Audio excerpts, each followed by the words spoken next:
Merci de votre attention, madame, monsieur. L'actualité ce mardi, c'est cette mobilisation contre les violences faites aux femmes. Sujet toujours grave, chrétiens, musulmans, religieux de toute confession font barrage au comportement répréhensible envers les femmes soutenu par la ministre Dédia Rufai. On évoque également ce soir ce vaste projet du ministère de l'eau, un village, un forage, projet ambitieux qui implique les banques, les assurances, les commerces. Objectif, rendre l'eau potable accessible à tous, quel que soit l'endroit. Voilà, madame, monsieur, le sommaire, bienvenue. Voici le journal. Bonsoir à tous. L'actualité reste dominée, vous le savez, par le Mondial Brésil 2014. La première demi-finale de la compétition commence tout à l'heure à 20h avec ce duel digne d'une finale. Allemagne-Brésil, la Seleção qui joue, vous le savez aussi, sans Neymar, Santiago. On en parle en fin de journal avec Alfred Kouladi et ses consultants. Cela dit, l'actualité nationale, c'est cette mobilisation contre les violences faites aux femmes, chrétiens, musulmans, religieux, de toute obédience, tous autour de la ministre Dédia Rufai pour dire au cours de cette rencontre, vous allez le voir, halte aux violences faites aux femmes. Nathalie Panengue pour la précision. Selon une étude réalisée en 2010 au Togo par le ministère de la Promotion de la Femme, on enregistre diverses formes de violences basées sur le genre. Elles sont d'ordre psychomoral, économique, physique, sexuel ou institutionnel. Et les raisons qui poussent les auteurs à la violence sont diverses. Nous recevons beaucoup de cas de violence basés sur le genre.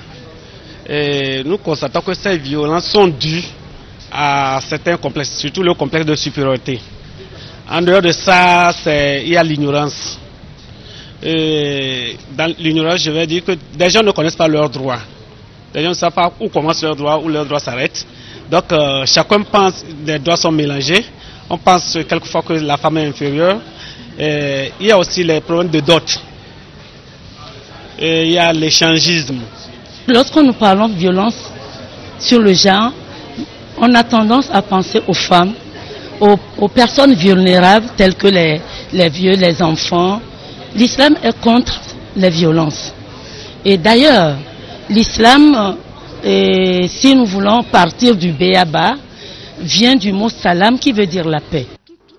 Le ministère de la Promotion de la Femme et le Fonds des Nations Unies pour la Population UNFPA luttent sans cesse pour promouvoir la compréhension et l'adoption des comportements sains en vue d'éliminer ces violences. Ici donc, musulmans, chrétiens et acteurs traditionnels vont amender, consolider et s'approprier les argumentaires élaborés et validés en 2013 à Palimé. Ces documents serviront désormais d'outils pour un changement de mentalité. Toutes les trois confessions ont envoyé leurs représentants pour qu'on ait justement ce document qui va permettre aux autorités religieuses, chacune pour ce qui la concerne dans chaque confession, de pouvoir dire concrètement à un fidèle de sa religion, voilà les éléments de notre religion qui nous interdisent de faire des violences à cette femme, de l'humilier, de lui refuser sa dignité. Donc ces argumentaires doivent être cohérents parce que les gens ont besoin d'être convaincus. Dans nos sociétés, les chefs religieux et traditionnels interviennent dans la lutte contre les violences basées sur le genre en sensibilisant les populations et en réglant les cas de violence. Autre rencontre évoquée ce soir, celle sur l'avenir des jeunes du programme d'appui à l'insertion et au développement de l'embauche aide. Le programme est en cours d'exécution, mais une question taraude les esprits déjà. Après aide, que deviennent ces jeunes? La réflexion est donc déjà engagée. Il faut d'ores et déjà penser à leur insertion définitive sur le marché de l'emploi. Sylvain Abdou.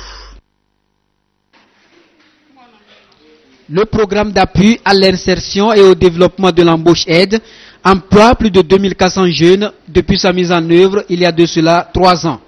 La question fondamentale aujourd'hui est de réfléchir sur sa pérennisation. D'où cette rencontre des acteurs du monde de l'emploi pour non seulement échanger sur le devenir des bénéficiaires de cet ambitieux programme qui permet aux jeunes demandeurs d'emploi d'acquérir des expériences professionnelles mais aussi de faire l'état des lieux et explorer les alternatives d'insertion définitive de ces derniers. À ce jour, on s'approche de la fin de la phase pilote. En septembre 2014, nous pouvons indiquer que nous aurons atteint le placement des 3000 demandeurs d'emploi prévus. Mais à ce jour, on peut considérer qu'il y a 32 000 jeunes qui ont porté de l'intérêt à ce programme en s'inscrivant. Et parmi les 32 000 jeunes, nous avons pu placés auprès de 396 entreprises, 2468 jeunes, et avec un taux d'insertion qui est dans l'ordre de 10%. Pendant 3 ans, on a placé les jeunes et certains d'entre eux, par la grâce de Dieu, se sont insérés définitivement sur le marché. Mais malheureusement, certains n'ont pas pu. C'est pour cela que nous pensons qu'il est opportun qu'on envisage des solutions plus idoines pour favoriser davantage l'insertion sur le marché de l'emploi. Parce qu'ils ont fini leur stage. Qu'est-ce qu'ils pensent faire? Ceux qui ont des idées novatrices, on peut les orienter vers d'autres opportunités. Ce programme est piloté par l'Agence nationale pour l'emploi NPE et offre aux jeunes bénéficiaires l'opportunité d'avoir des stages rémunérés de 6 mois renouvelables une fois. À travers ce programme, le gouvernement togolais veut réduire un tant soit peu le chômage des jeunes. Dans un souci d'anticipation, vous avez voulu, et c'est à inscrire à votre actif, explorer les alternatives d'insertion définitive des stagiaires qui se sont succédés dans le cadre du programme aide. Nous attendons, à l'issue de vos échanges, des propositions idoines relatives aux diverses stratégies pour l'insertion définitive des jeunes du programme sur le marché de l'emploi dans notre pays. Le Togo est soutenu dans ce programme par des organisations internationales dont l'OIT, la Banque mondiale, qui encouragent notre pays dans cette démarche d'employabilité des jeunes. Dans l'actualité, il y a aussi cette visite à l'usine des producteurs agricoles. Ils étaient sur place à l'usine Export Trading Group, c'est dans la zone portuaire. C'est pour constater l'utilisation qui est faite de la première livraison de 500 tonnes de maïs effectuée à l'usine. Objectif, partir de là pour établir ou non un nouveau partenariat. Reportage de Clarisse Aticlet. Nous sommes à l'usine de transformation du maïs en farine, Export Trading Group, ETG, située dans la zone portuaire. Le maïs moulu ici provient du travail des producteurs agricoles togolais sur la base d'un partenariat entre ETG et ses producteurs agricoles. Il y a 3 semaines, 500 tonnes de maïs ont été livrées et c'est l'occasion pour les producteurs agricoles d'apprécier l'utilisation qui est faite du fruit de leur labeur. L'usine nous a assuré que nous avons un débouché sûr pour notre maïs. Parce qu'une chose est de produire, mais une chose est de pouvoir le vendre pour qu'on puisse rentrer dans les sous. Puisque l'objectif du gouvernement, c'est de permettre aux gens d'améliorer leurs conditions de vie. Alors, produire, il faut gagner aussi de l'argent pour pouvoir supporter les enfants et faire face à ses besoins. Donc, notre souci, c'est d'avoir un partenariat sûr pour pouvoir livrer notre maïs. Environ 3000 tonnes de farine de maïs sont prévues pour être produites chaque mois. Seulement 1000 tonnes sont produites pour le moment en raison de la disponibilité du maïs. Si une fois le marché est bon, la quantité augmente, nous aussi on va acheter au moins 3000 tonnes, 4000 tonnes par mois avec le producteur de Togo. Il faut nous donner une bonne qualité de maïs. Quand ils vont nous donner une bonne qualité de maïs là, nous aussi on va produire une bonne farine pour mettre ça au marché. Le maïs moulu et en sachet commence peu à peu à être apprécié des consommateurs. Et pour gagner davantage le marché, les producteurs et les responsables de Export Trading Group se sont engagés à œuvrer de concert pour que les produits soient de qualité afin de conquérir, si possible, les marchés internationaux. Ce qui concentre également l'attention dans cette édition ce soir, c'est la gestion des ressources en eau. Nous l'annoncions en titre tout à l'heure, l'eau potable. Et on évoque précisément ce nouveau projet qui vient de voir le jour, le projet de réduction des risques environnementaux et sanitaires liés à l'activité des vendeurs d'eau de forage. Aliou Rotiteri et Isidore Koubatine nous expliquent tout ça. Le phénomène devient presque visible sur les toits des ménages à Lomé. L'installation des forages à usage domestique qui profite également aux vendeurs d'eau en sachets plastiques. Une pratique profitable aux ménages, mais les risques environnementaux et sanitaires interpellent plus d'un. Ici, les acteurs de l'eau et de la santé réfléchissent au lancement d'un projet qui a pour finalité d'amener la population du Grand Lomé à une gestion efficiente de l'eau afin d'éviter les maladies. Les vendeurs d'eau qui ont des forages privés sont extrêmement utiles pour les populations qui n'ont pas accès au réseau de la Togolaise des eaux.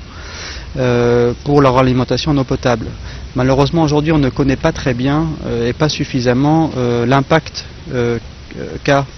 qu'ont ces activités sur, d'une part, la ressource en eau au niveau des nappes phréatiques et sur la qualité de l'eau qui est fournie aux populations. Donc il y a un possible impact négatif environnemental et il y a un possible impact négatif au niveau de la santé des populations. Donc ce projet, c'est un projet d'accompagnement de ces opérateurs privés pour essayer de mieux comprendre ce qui se passe au niveau environnemental et au niveau sanitaire, au niveau de la santé. L'objectif, c'est d'améliorer. Pour mener à terme cette campagne, l'Agence intergouvernementale panafricaine Eau et assainissement pour l'Afrique, initiatrice du projet, a associé les acteurs du développement à la base pour permettre à la population d'avoir une meilleure connaissance liée à la gestion de l'eau. Il faut qu'il y ait de l'hygiène. Nous allons les sensibiliser à plus d'hygiène, à plus de propriété. Ce projet vient soutenir la campagne de contrôle des unités de fabrication d'eau en sachet plastique lancée en janvier dernier par le gouvernement togolais qui veut ainsi éduquer les vendeurs et fabricants d'eau sur les problèmes environnementaux et sanitaires liés à leur activité. Et voilà qui nous amène à évoquer cet autre projet du ministère de l'eau, un village, un forage, ambitieux projet qui devrait mobiliser beaucoup de ressources et nombre d'acteurs, les banques, les assurances, les établissements commerciaux. Le taux de desserte en eau potable se verra augmenter. Les explications de Charlotte Moussimi. En termes de taux de desserte en eau potable aujourd'hui, le Togo est à 44% sur le plan national. Un taux évalué à 43% en milieu urbain, 37% en milieu semi-urbain et 48% en milieu rural. Des données loin de couvrir les besoins des populations. Conscient de cette situation, le gouvernement togolais, par le biais du ministère de l'équipement rural, veut relever ce défi. Plusieurs initiatives sont prises et des projets ne cessent de voir le jour pour mieux répondre aux attentes des populations. Au nombre de ces projets, l'on peut citer le projet Un village, un forage qui vient d'être lancé. Il vise à mettre à la disposition des couches rurales de l'eau potable. Ce projet connaît une particularité. Le ministère rompt avec les appuis classiques et opte pour un financement innovant. Les fonds seront donc mobilisés auprès de toutes les bonnes volontés. Que ce soit les banques, que ce soit les assurances, que ce soit les ambassades, que ce soit les privés, même pris individuellement, vous, moi, chacun peut se décider, dire, dans le cadre de ce financement innovant, je suis prêt à donner un forage à un village. Ce sera l'occasion de mettre le logo sur le forage qu'il a financé. La population elle-même jouera sa partition. Un comité devra être mis en place pour faire l'entretien et le suivi afin d'assurer la pérennité des ouvrages. Lorsque le village est retenu, les services du ministère de l'équipement vont d'abord faire ce que nous appelons l'intermédiation sociale. L'intermédiation sociale, c'est de préparer la population à accueillir l'ouvrage et à entretenir l'ouvrage après sa réalisation. Ça veut dire que nous mettons en place un comité eau qui est bien formé. On les appuie à ouvrir un compte où ils mettent pour ces forages minimum 150 000 francs dans le compte qui permettra de faire de petites réparations. La base de données Progrès dont dispose le ministère lui permettra d'identifier les villages prioritaires. Les particuliers peuvent aussi se mettre ensemble pour réunir les fonds de financement de l'ouvrage. 8 millions de francs CFA pour le socle et 10 millions de francs CFA pour le sédimentaire. Le partenaire peut directement allouer les fonds à l'entreprise ou passer par le ministère de l'équipement rural. Toutes les bonnes volontés sont invitées à prendre attache avec le dit ministère. Toutes ces stratégies mises en œuvre ont pour objectif de porter de 48 à 55 ou 56% le taux de desserte en eau potable dans les zones rurales.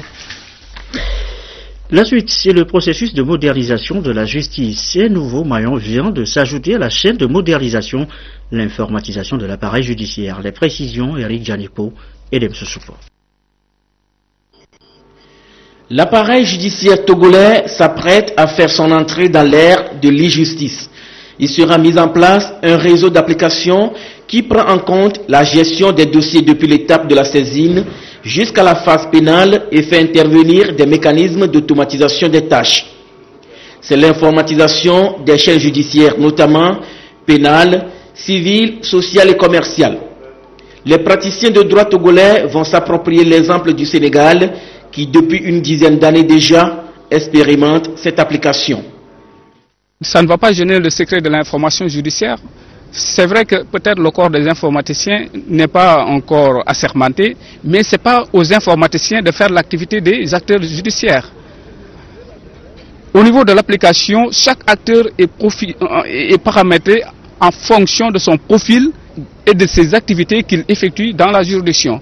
Par exemple, un greffier ne pourra pas voir en fait des informations dont détient en fait un procureur dans l'application. Vous voyez? Donc l'application respecte effectivement le fonctionnement donc au niveau des juridictions. L'informatisation des chaînes judiciaires présente des avantages considérables tels que la rapidité de traitement des dossiers avec l'automatisation des procédures, la possibilité d'apprécier la performance des magistrats ou de la juridiction et la possibilité à tout justiciable de suivre l'évolution de son dossier à partir de l'ordinateur du greffier. Et c'est la roue de la modernisation de la justice voulue par le chef de l'État qui continue de tourner. Comme l'on pourra donc s'en rendre compte, le projet de mise en place des chaînes judiciaires s'inscrit dans la droite ligne du programme national de modernisation de notre justice. J'ai été émerveillé lorsqu'on m'a expliqué que les chaînes judiciaires fonctionnent de la manière suivante. Vous avez un ordinateur et puis, lorsque vous êtes saisi d'un dossier, lorsque vous traînez à le traiter, l'ordinateur commence à émettre un signal. Et lorsque vous continuez de traîner, il émet un signal. Et lorsque vous continuez de vous entêter, votre ordinateur se bloque. Et ce n'est pas tout. Tous vos collègues sont au courant. De l'extérieur, de New York, de la Mecque, de Pékin, on peut interroger et on sait quel magistrat est en train de jouer le rôle d'empêcheur de tourner en rond. Alors quand j'ai su cela, je me suis dit, il faut que ça se passe au Togo. Et je vous assure, nos plus hautes autorités nous appuient pleinement parce qu'ils ont saisi l'importance de ce système. Le barreau togolais est tout aussi fier de cette initiative que les magistrats. Et les acteurs judiciaires doivent se mettre au pas. C'est le souhait émis par tous ici. Voilà, les praticiens de droit feront désormais face à une obligation, faire en sorte que les décisions de justice soient prises dans un délai raisonnable, sinon sans délai. Voilà, intéressant programme, sans doute. Il est 19h18. L'actualité à l'étranger, direction Pointe-Noire, au Congo-Brazzaville. Et ce marché noir qui s'anime sur place, tout est bradé. Solution malgré eux, des ressortissants du Congo, Kinshasa, presque sommés de quitter le pays. Triste image sur un marché aussi animé. Regardez. Sur ce marché de Pointe-Noire, il y a beaucoup plus de marchandises que d'habitude. Et les vendeurs du jour ne sont autres que les Congolais de Kinshasa. Matelas, meubles, électroménagers, ils sont obligés de plier bagages et vendent tous leurs biens. On nous a demandé de rentrer au pays pour avoir le passeport et puis revenir. Dès que moi je suis là, donc j'ai ma famille à moi ici, donc je commence à rentrer chez moi dans mon pays pour avoir un passeport. C'est pour ça que je suis en train de barber tout. Tout bradé avant les expulsions. Des dizaines de milliers de Congolais de la RDC ont déjà été renvoyés de force de Brazzaville. L'opération lancée début avril s'étend à Pointe-Noire. Les familles installées ici depuis des années parfois ne sont plus les bienvenues. Pas de papier, pas de séjour. Ça me fait très mal. Parce que ce sont les frères que nous sommes habitués. On se partageait, on faisait tout ensemble, mais ils repartent, c'est pas pour aller mourir. On les a demandé d'aller faire les papiers, qu'ils reviennent normalement. Cette régularisation surprise exigée par les autorités de Brazzaville est vécue comme une humiliation. On nous chasse, nous repartons chez nous. Nous sommes venus pour apprendre un métier. J'ai même payé 60 000 francs pour apprendre la couture. J'ai acheté aussi une machine à coudre. Mais malheureusement, je suis obligée de repartir alors que ça fait à peine 9 mois que je suis arrivée à Pointe-Noire. Partir pour éviter la traque des policiers, des centaines de familles quittent la ville le cœur serré, direction Brazzaville, puis Kinshasa, sans savoir de quoi sera fait leur lendemain. Et pas de marché à la sauvette qui s'anime, vous allez le voir en Égypte, du moins pas dans ce sujet, mais les prix flambent tout de même, vous verrez pourquoi. À suivre aussi une vidéo qui vient troubler davantage les esprits au procès Oscar Pistorius en Afrique du Sud. Mais direction d'abord le Kenya, images et commentaires de Valérie Hurtel de ITV. Commerce fermé, forces de sécurité en alerte. À Nairobi, c'est dans une ambiance tendue que l'opposition a rassemblé ses partisans. Alors que le Kenya a subi ces dernières semaines une série d'attaques terroristes, l'opposition accuse le pouvoir. Ils n'ont pas su protéger les Kenyans qui ont été abattus comme des animaux dans la région de la rivière Tana et à Lamu. Les opposants réclament le retour des troupes kenyanes de Somalie. Ils dénoncent aussi la corruption, la préférence ethnique et les taxes qui font flamber les prix. Des revendications qui se heurtent au refus de dialoguer du gouvernement. La flambée des prix inquiète aussi les Égyptiens. La décision du gouvernement de ne plus subventionner l'essence a fait grimper en flèche le prix à la pompe.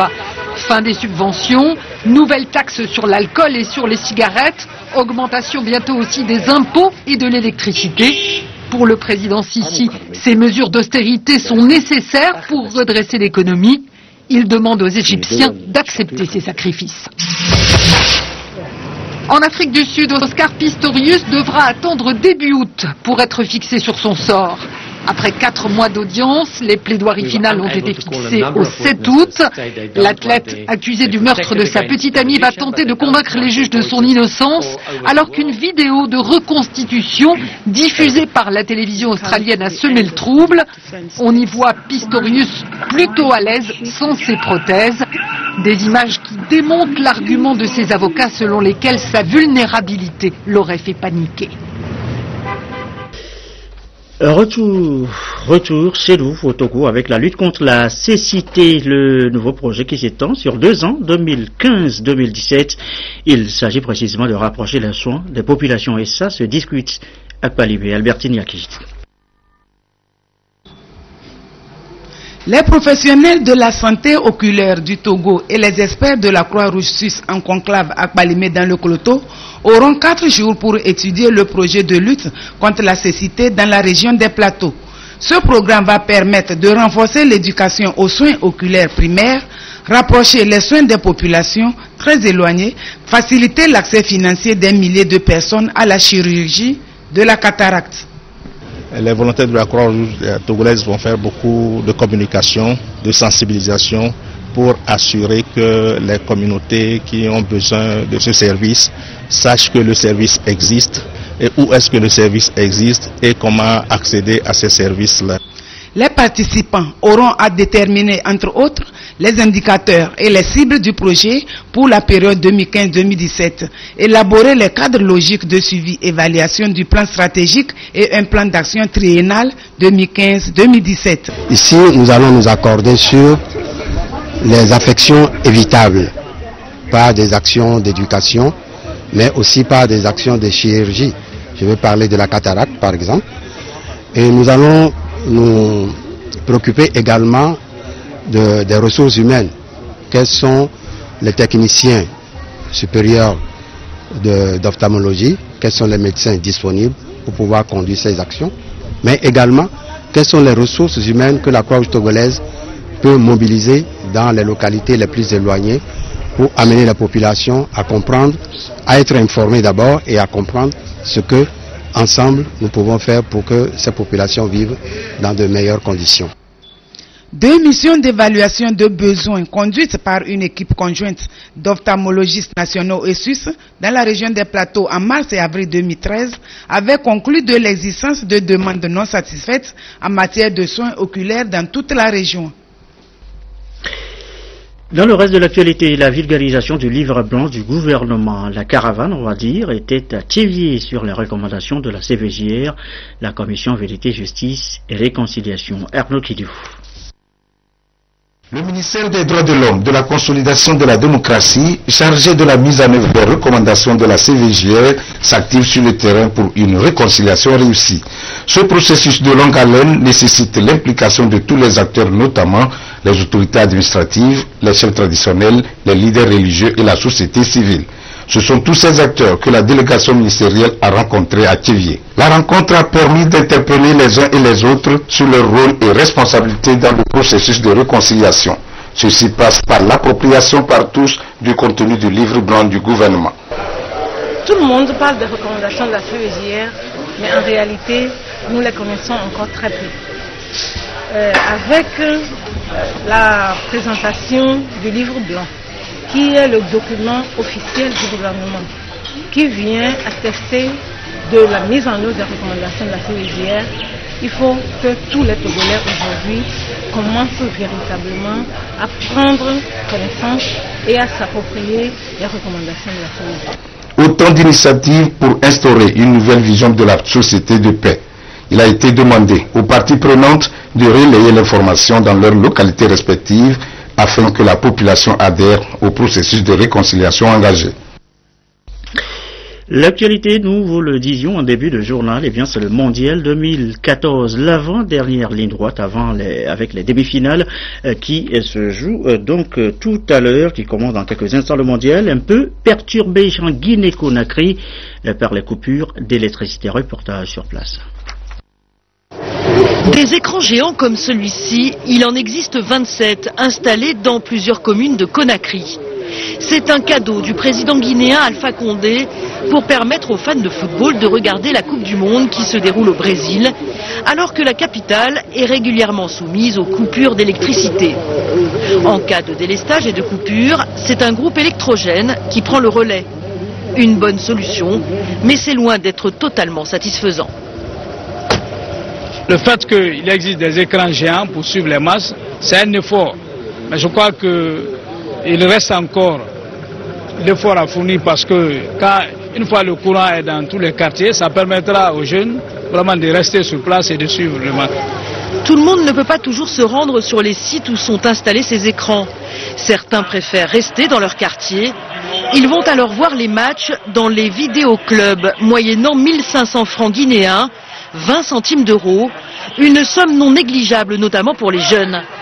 Mais ils sont là et le sacrifice financier vaut la peine quand on est fan de football et que l'on subit quotidiennement les coupures d'électricité. Ils sont confrontés à cela depuis le début de ce tournoi. Jusqu'à présent, le courant ne fait que venir. Des fois, nous sommes en train de regarder le match et le courant part. Ces coupures de courant minent le quotidien des Guinéens. Ils manifestent régulièrement leur mécontentement et le milliard de dollars que le gouvernement dit avoir investi pour l'énergie n'a encore rien changé. Ils ne comprennent pas pourquoi leurs dirigeants, avec un pays qui ne manque pas de ressources énergétiques, ne parvient pas à fournir de l'électricité à sa population. Et pas de coupure d'électricité. Ici, vous saurez tout à l'heure la première demi-finale sur la télévision togolaise. Ça se joue déjà en studio avec Alfred Kolani et ses consultants. Alfred, bonsoir. Alors, Alfred Kolani, tout à l'heure on aura Allemagne-Brésil, une affiche digne d'une finale.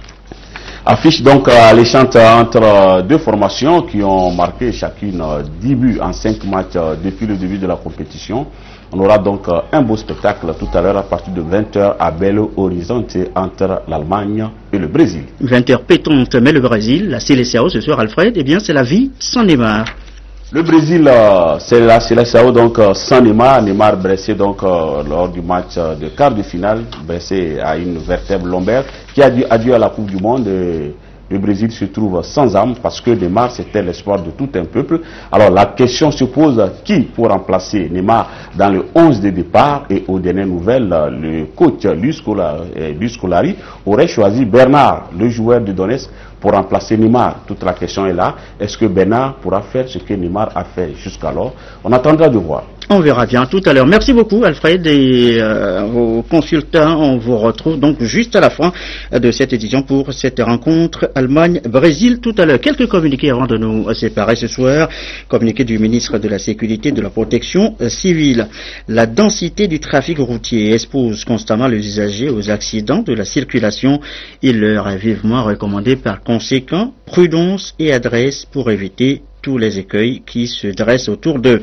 En dépit de ce contexte, certains jeunes prennent le pernicieux plaisir de faire du roller en pleine circulation dans la ville de Lomé, slalomant et se faufilant parfois même avec des gestes d'acrobatie entre véhicules et piétons.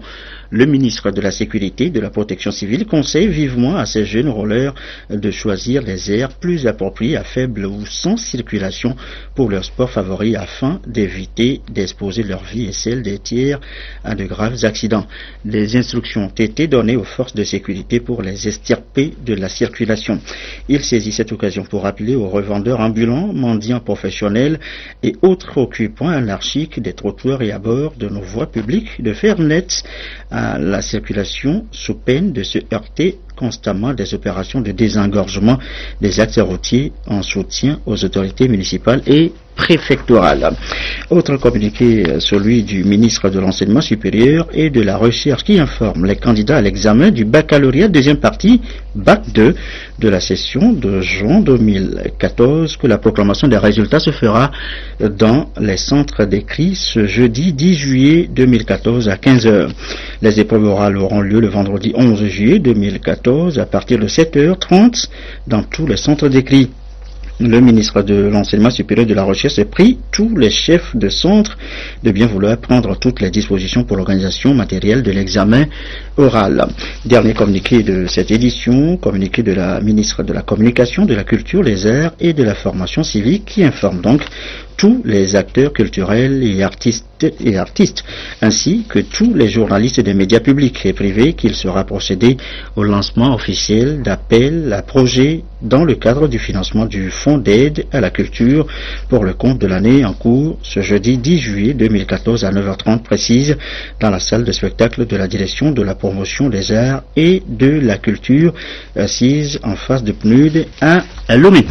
Ce sera donc tout pour cette édition. Place à cette rencontre très attendue Allemagne-Brésil. Les pronostics vont bon train. On vous laisse en compagnie donc d'Alfred Colani et de ses consultants. Merci à vous qui êtes restés à notre compagnie pour cette dernière édition. Merci de rester fidèlement toujours sur la télévision togolaise. Très bonne soirée foot. À très bientôt.